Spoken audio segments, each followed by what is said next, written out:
I'll start it now. Sorry, I forgot to start the recording. If anybody watches it, I don't know. All right. Are all reals? They're all reals, except x cannot be what? 0. Okay, again, look at the asymptotes. Y could be anything except for what? -5. All right. Okay, see how easy that is? You guys want to try this one on your own? Okay.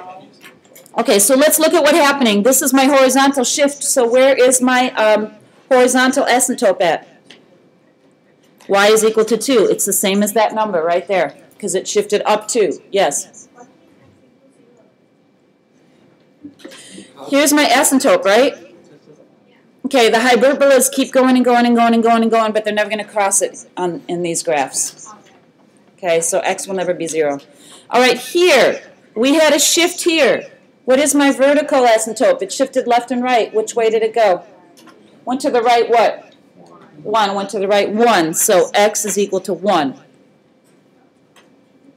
Here's the problem, Jenny. This might answer your question. If x was 1 here, what would I have in the denominator? I can't divide by 0, can I? So there's another reason why x can't be, okay? 1. All right, so let's plot these. Y equals 2, x equals 1.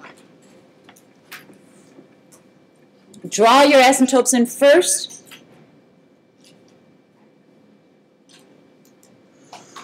I went to my calculator. Unfortunately, I didn't write the points down, but I think I can just show you what they are. Here's 1, 0, 5.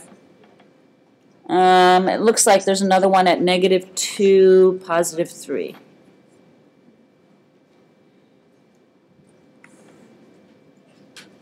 Okay, and then over here, it looks like there's one at 3 2/3 or something like that.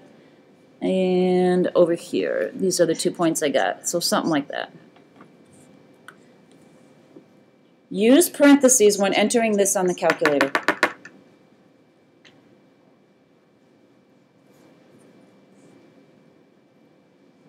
Okay, so it's in different quadrants, isn't it? Well, can't even say quadrants, but it flipped, didn't it? Because of the negative up here. Because of the negative up here. What's my domain? Everything except for what? X can't be 1. And then the range is everything except for what? 2. Can't be whatever your asymptote is. All right, now, we got a new form here. It's slightly different than this form, but ultimately, I can show you a reason. That's what I went to Baird for. I'm like, I can accept this new form, and I can teach them what it is, but I want to know why. So he showed me why, but you also learn why in pre-calc. So this is what you need to know.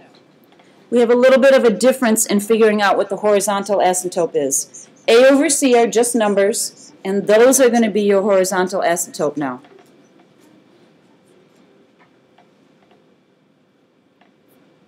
Is A divided by C. Okay?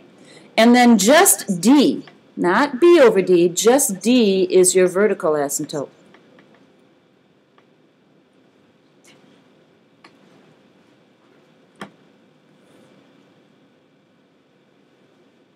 Just D. Okay? So, let's take a look at this and see if we can figure out what's going on here. So here I have 3x minus 6. I have 2 polynomials, just like in the definition. What's in front of that x? Here, what number? That we just don't write? 1. So what is my horizontal asymptote?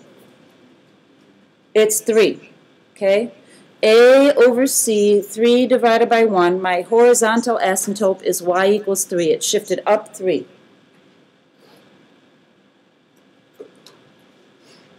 And then right here,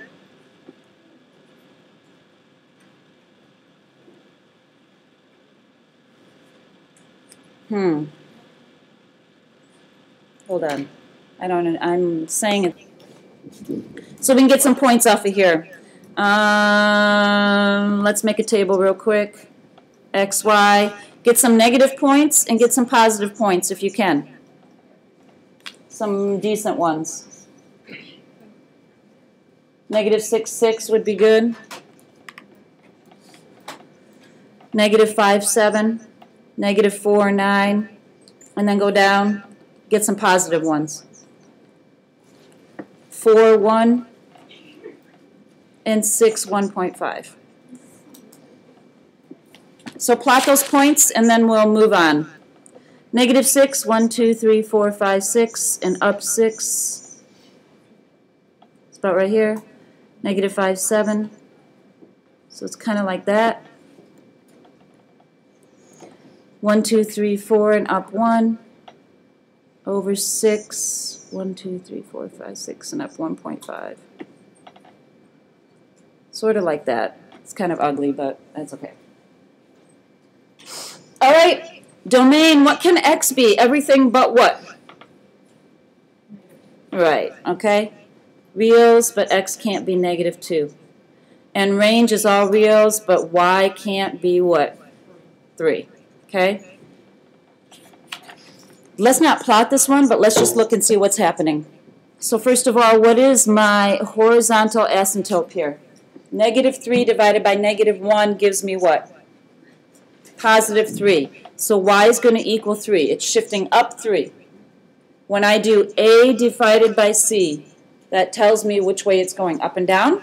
And then here, if I set this equal to 0, what am I going to get for x? Negative 1. I am going to get negative 1. Okay, so we won't even finish that. But we do have to do this. And then I'll be done. All right. Your long-distance calling plan has a fixed monthly fee of $4.95 and costs 5 cents a minute. Just put it in the basket then. Okay? Write an equation that gives you your average cost in dollars per minute during a given plan. Well, if we want to know our average cost per minute, we have to consider the $4.95 in our cost, as part of our cost. Per minute. Have to consider the $4.95 as part of our cost per minute. Okay? It's a worksheet. Oh, it's on the...